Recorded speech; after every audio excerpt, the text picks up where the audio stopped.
pasado 8 de marzo fue condenado el expresidente Menem por contrabando de armas. Este fue un hecho muy trascendente para nuestro país, pero en especial para Río Tercero porque se relaciona directamente con las explosiones de la fábrica militar.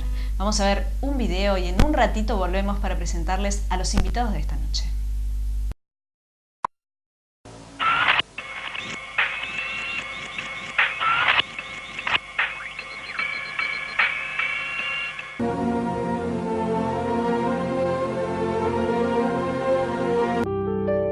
Todas las promesas que se van y los que en cualquier guerra se cayeron, todo está guardado en la memoria. En este momento estamos ubicados a 2 cuadras exactamente del Polvorín. Hay una granada en la vereda del frente, continúan las explosiones. A más de 2 horas de haberse iniciado la explosión, continúa y Río Tercero parece una ciudad bombardeada.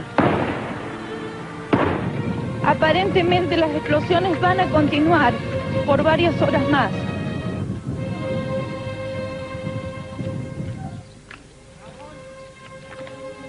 A ver. ¿Tenés un calambre?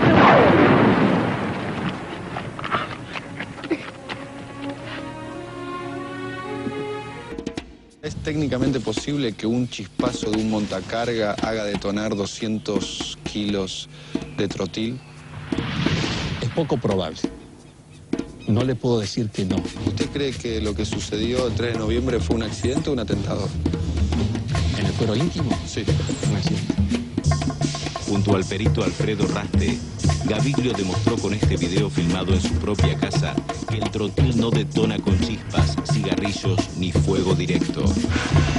Como resultado, tenemos que dicho material no enciende. El juez federal de Río Cuarto, Luis Martínez, aceptó como válida la demostración de Raste y Gaviglio. ¿Y esos 2 cráteres qué significan para usted? Si hubo explosiones, quiere decir que hubo 2 explosiones simultáneas. Si uno inicia primero que el otro, las ondas expansivas, obviamente que lo van a tratar de separar al que está al lado, que iniciaría después. Entonces no se podría hacer el hoyo en ese lugar. Quiere decir que para que se haya producido esos 2 hoyos, tiene que haber habido una explosión simultánea. La justicia no avanzó en la investigación, por lo menos la justicia cordobesa, y ahora el juez federal Jorge Urso, que es el juez que ha puesto preso al expresidente Carlos Menem por las ventas ilegales de armas a Croacia y Ecuador, ha pedido que le manden esa causa porque considera que lo que sucedió en Río Tercero tiene que ver con las ventas ilegales de armas. A fines del 2003, el Tribunal Federal Oral 2 de Córdoba tomó la conclusión de los 4 peritos como propia. El día de la explosión, el presidente Menem viajó de inmediato a Río Tercero y aseguró que fue un accidente. Le estoy diciendo que no, descártelo totalmente, es un accidente. Se trata de un accidente y no de un atentado. Ustedes tienen la obligación de difundir esta palabra. Sin embargo, ni Menem ni su ministro de Defensa, Oscar Camillón, se habían entrevistado a esa hora con ningún directivo de fabricaciones militares. En Fábrica Militar Río Tercero no queda nada que pueda entrañar algún peligro para la población. El tráfico de armas ya no era un secreto de Estado, y los investigadores de la Justicia Federal Argentina estaban sobre la pista de los traficantes que tenían llegada al entorno del presidente Menem. Menem llegó a los tribunales argentinos, se negó a declarar y terminó preso. Urso lo acusó de haber sido el jefe de la banda que vendió las armas a Croacia. Basada en la investigación de Stornelli, sostiene que nada se pudo haber hecho sin la participación y el poder que tenía Menem. Pese a todas las difamaciones de que no soy culpable de nada y que mi libertad aquí en la República Argentina está totalmente garantizada porque creo en la justicia, creo en el Poder Judicial y creo en mi pueblo. El 27 de agosto del 2010, la Cámara Federal de Apelaciones de Córdoba dictó la falta de mérito al expresidente Carlos Menem y el sobreseimiento para el exfuncionario en el área de defensa Heriberto Baeza González. El viernes 8 de marzo del 2013, Carlos Menem expresidente argentino fue condenado por contrabando de armas. Condenar a Carlos Saúl Menem como coautor del delito de contrabando agravado por tratarse de material bélico y por contar con la intervención de funcionarios públicos y de más de 3 personas reiterado en 10 hechos. A Oscar Héctor Camilión como autor del delito de contrabando agravado. Todas las promesas que se van y los que en cualquier guerra se cayeron, todo está guardado en la memoria. Bueno, ahora sí vamos a presentar a los invitados de esta noche. Hoy nos visita el doctor Auca Barbero. ¿Qué tal? ¿Cómo está? Buenas noches. ¿Qué tal? Buenas noches. Abogado, letrado patrocinante de la doctora Ana Gritti, única querellante en la causa por las explosiones. Sí, un equipo. No estoy yo solamente, pero bueno, desde hace muchos años trabajando con Ana y hoy con sus hijas, ¿no? Nos han dado la confianza y la responsabilidad de continuar la tarea de su madre. Muy bien. También nos visita Fabián Menichetti. Fabián es locutor, periodista, escritor del libro Esquirlas de Noviembre también, donde se habla del tema. Y exactamente, y del guión cinematográfico en coautoría con Orly Branca, La impunidad del diablo. Bueno, el nombre lo dice todo, ¿no? ¿Qué tal? Buenas noches, ¿cómo les va? ¿Cómo te va? Fabián, vamos a comenzar por el principio, ¿sí? Sí. ¿Cómo viviste la explosión el 3 de noviembre de 1995? ¿Cómo fue ese minuto a minuto? Y trabajando. Yo en aquel momento hacía el móvil regional. Un día iba a cada población de la zona y siempre la primera salida la hacía, la primera emisión al aire la hacía desde mi casa. Desayunaba, hacía la primera emisión y me iba. En aquel momento el móvil, el que manejaba yo, tenía un equipo de gas, de GNC, ¿no? Y yo estaba justamente saliendo al aire en el momento en donde en la primera explosión yo veo que los vidrios de la entrada de la casa en donde vivía salen despedidos hacia afuera. Yo lo primero que pienso es en el tubo de gas, o en algún compresor, una garrafa cercana. No tomé dimensión de lo que estaba ocurriendo. Y lo primero que pienso también es en mi hija, que en aquel momento tenía 1 año y medio, en mi esposa. Sale mi esposa con mi hija que era bebé llorando desde el interior de mi casa.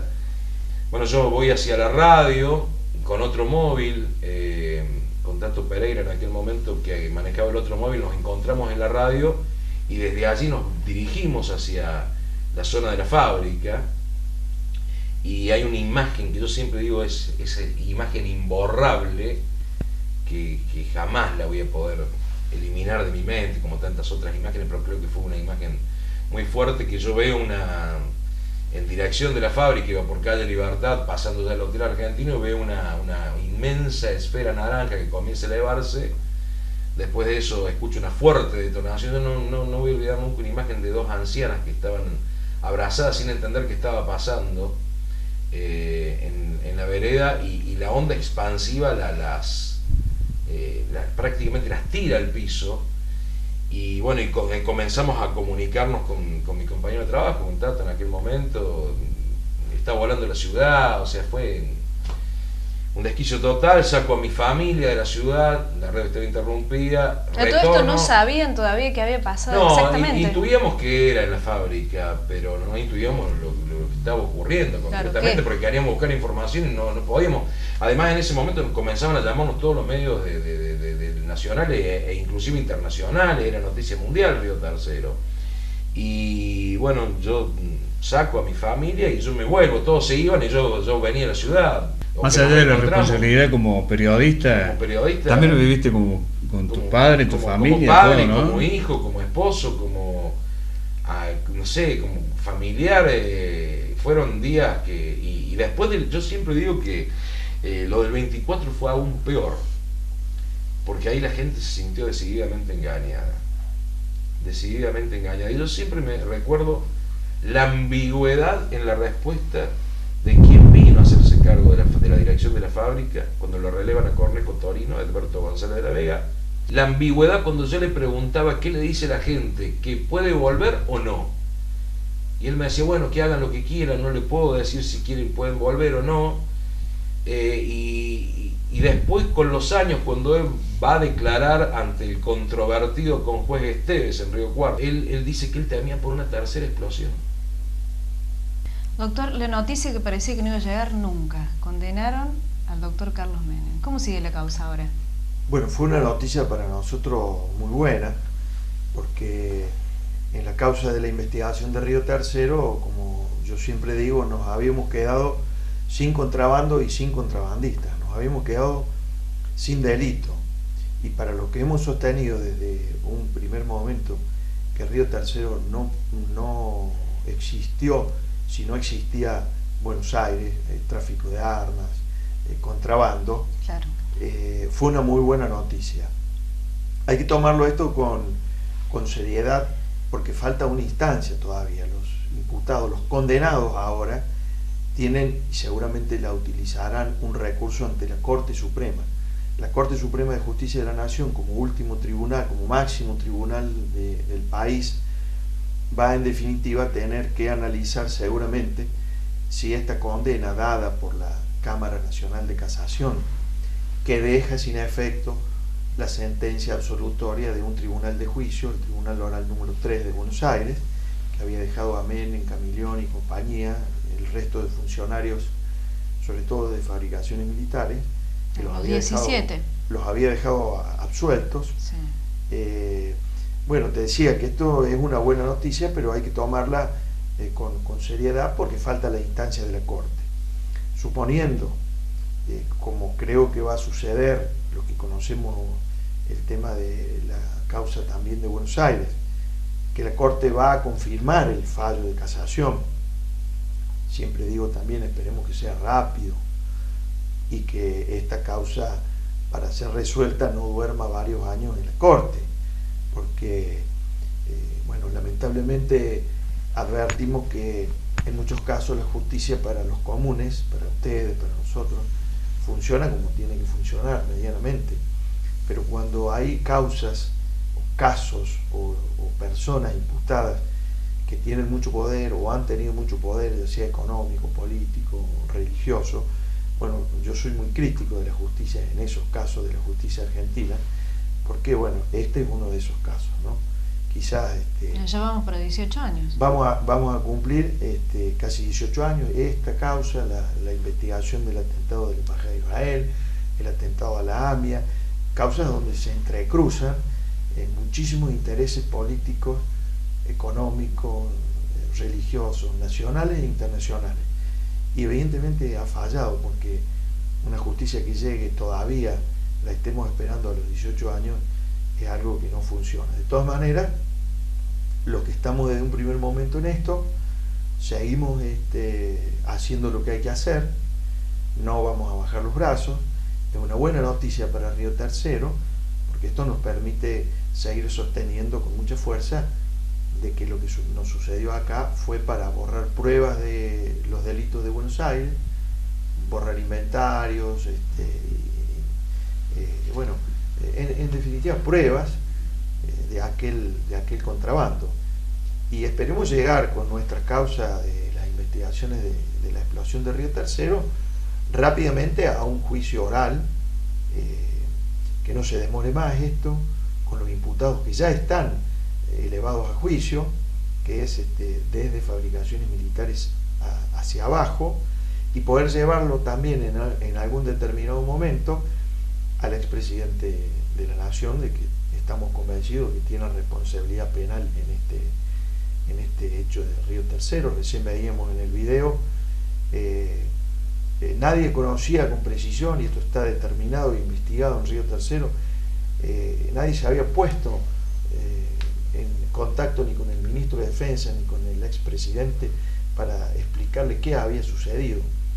Y sin embargo, a las pocas horas ya estaba Menem diciendo de lo que había que hablar y de lo que no había que hablar, ¿no? Verlo hoy a 18 años realmente... Incluso le ordenaba a la prensa. Fue fuerte. En aquel momento yo estaba en la conferencia de prensa, bueno, ese día estuve todo el día corriendo. Recuerdo, yo veía la imagen en el video, ahí el documental, que fue muy fuerte la respuesta de del presidente, porque nos estaba prácticamente conminando a ustedes tienen la obligación de repetir lo que yo estoy diciendo. En esa conferencia de prensa éramos muy pocos los argentinos que conocían de la venta a Croacia. Claro, porque la Menem causa... era ahora uno ya de es con ellos, el diario claro. del lunes, pero en ese momento... Menem era uno de los que conocía lo que se había llevado. Sí. Claro. En marzo el doctor Ricardo Monzán presenta la denuncia por el tema de tráfico de armas. En marzo presenta la denuncia y en el 95 está de la fábrica de Río Tercero. Fue un negocio la venta esa durante los años 91, 92, 93, 94, sí. De cientos de millones de dólares. Sí. Porque bien se puede preguntar cualquier persona, che, pero no estará exagerando que los muchachos en realidad, ¿cómo van a hacer volar una ciudad para encubrir una venta? No. Había un negocio muy grande detrás. Muy grande, cientos de millones de dólares. Y además había todo un entramado internacional. O sea, a ver, entramado internacional siempre preguntas que quedan flotando. O sea, por ejemplo, ¿cómo barcos con armas argentinas pudieron traspasar la sexta flota estadounidense que estaba bloqueando el acceso a la ex Yugoslavia con armas? Por ejemplo, o por qué los vuelos, eso lo reveló la revista Interview, lo que voy a decir ahora, por qué los vuelos con las armas argentinas que iban a Ecuador se efectuaban en una empresa que se llama Fair Iron, que era la empresa que se utilizaba generalmente para las operaciones encubiertas de la CIA. Llamativamente, quien vino como perito del FBI por un acuerdo de asistencia recíproca entre los gobiernos de Estados Unidos y la Argentina, solicitud del juez Martínez Denny Klein, él dijo que después de tanto tiempo no se podía descubrir nada, pero dejó plantada la teoría accidental. Creo que lo recurren ustedes al perito o lo cuestionan en ese momento vos, Auca, y Horacio Viqueira, ¿no? No, fundamentalmente... Como que era parcial la opinión de él. Y además con las conclusiones del perito, que era en su momento del jefe del civil, jefe de la planta de carga, Omar Gaviglio, que era el ingeniero Raste, que había sido una persona con muchos conocimientos porque trabajó muchísimos años en la fábrica de pólvora y explosivos de Villa María, y que es el que explica de por qué, en base a las huellas que quedaron, la explosión fue intencional, provocada, dolosa, y no fue accidental, por los cráteres que quedaron. Bueno, cuando piden los elementos, el material para hacer las pericias en 1998 en Cerrezuela, el material se determina en una pericia química que se hace en Villa María, que estaba adulterado, le habían colocado aluminio en polvo para que encendiera más rápidamente y así fogonear la idea del hecho accidental. Claro. Entonces, cuando uno ve ese dato, que después llamativamente el fiscal Masued y el juez se muere esa causa, después lo vuelven a fraguar ese material, porque hay una cosa que es increíble. Se muere esa causa, dejan bajarlo al archivo de la justicia. Ese es el elemento más sólido que te está diciendo que si quieren demostrar que fue un accidente es porque fue un atentado. La adulteración con aluminio también la descubre Raste. En Villa María. Ese material lo presentan en la época de Stornell y lo mandan a Azul, de donde había venido. Provenía de ahí. Ese material queda precintado porque era un material que era parte de una causa judicial, y ese material es fraguado nuevamente porque aparentemente cuando se dieron cuenta que habían roto las cintas, el precintado, y le habían querido sacar el aluminio. Es un manoseo permanente de causa. O sea, un material que había sido fraguado, que lo fraguaron de nuevo para... O sea, a todo eso llegó la causa, de una locura, ¿no? Con este nuevo elemento que es la condena en Buenos Aires, y un montón de fundamentos que el fallo de la condena tiene, nosotros estamos trabajando en este momento para incorporarlo a esos elementos a la causa nuestra de Río Cuarto y pedir un nuevo procesamiento de Menem ante esta nueva realidad. Bueno, a modo de conclusión, ojalá que tenga responsable, ¿no? Que se haga justicia. Siempre recuerdo una frase en la entrevista, creo que la realizaron para La Voz del Interior. Sí, La Voz del Interior fue la frase del doctor Gritti: cuando la justicia llega tarde ya no es justicia, pero por lo menos que llegue tarde. O sea, mejor tarde que nunca. Lamentablemente la doctora Gritti no va a poder ver el epílogo de esta historia, pero ella fue la gestora de que esta historia por lo menos tenga un principio de epílogo. Sí, ¿no? y que todavía podamos estar dando la batalla judicial, ¿no? Porque si no hubiera sido por su empeño, por su fuerza, bueno, y además... Y de mucha gente. De mucha gente conocido y anónimo. Y anónimos, que digo, esto hay que rescatar. Que han aportado elementos, que han siempre apoyado, no podríamos estar, digamos, todavía hablando de este tema. Y por lo menos que en esta causa alguien tenga una responsabilidad, tiene que haber un responsable, o sea, como sea, tiene que haber un responsable, porque estamos hablando de una de las causas que dejó sangre en la República Argentina, y de una ciudad bombardeada sin estar en guerra. Existe la esperanza de que se haga justicia, ojalá. Ojalá. Bueno, Fabián, muchas gracias entonces. Muchas gracias, doctor. Gracias por venir. Continuamos con más Café Entre Amigos.